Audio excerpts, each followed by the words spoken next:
ব্যবসা বাণিজ্য সহজ করা এবং নিত্য প্রয়োজনীয় জিনিসের দাম কমানোয় অগ্রাধিকার দেবে সরকার, জানিয়েছেন অর্থ ও বাণিজ্য উপদেষ্টা সালেউদ্দিন আহমেদ।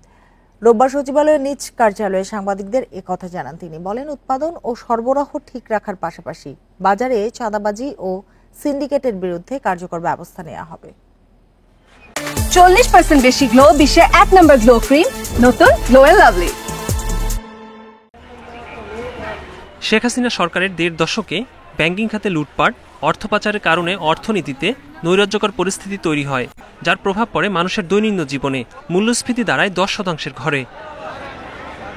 অর্থনীতির এমন দুরবস্থায় সাধারণ মানুষকে স্বস্তি দিতে দেশে কোনো পণ্যের উৎপাদন কম হলে বাইরে থেকে আমদানির কথা জানিয়েছেন অর্থ বাণিজ্য উপদেষ্টা।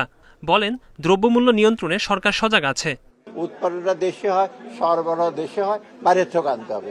যেখানে বাণিজ্য হিসেবে সংস্থা আছে, ব্যবসা বাণিজ্য ইস্যুগুলো বলে রিলেটেড, আমরা ওইদিকে যথেষ্ট সজাগ আছি এবং এই জিনিসগুলো আমাদের আছে। তিনি বলেন, দুর্নীতি বন্ধ সহ ব্যবসা বাণিজ্যের পরিবেশ আরো সহজ করা হবে।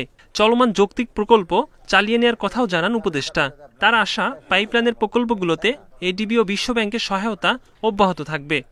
আমাদের উন্নয়ন প্রকল্পগুলো সবগুলো ওয়ার্ল্ড ব্যাংক, এডিপি যেগুলো ছিল সেগুলো যৌক্তিক যেগুলো আছে, এটা কোনো কারণে তো আমরা এখনো বন্ধ করিনি।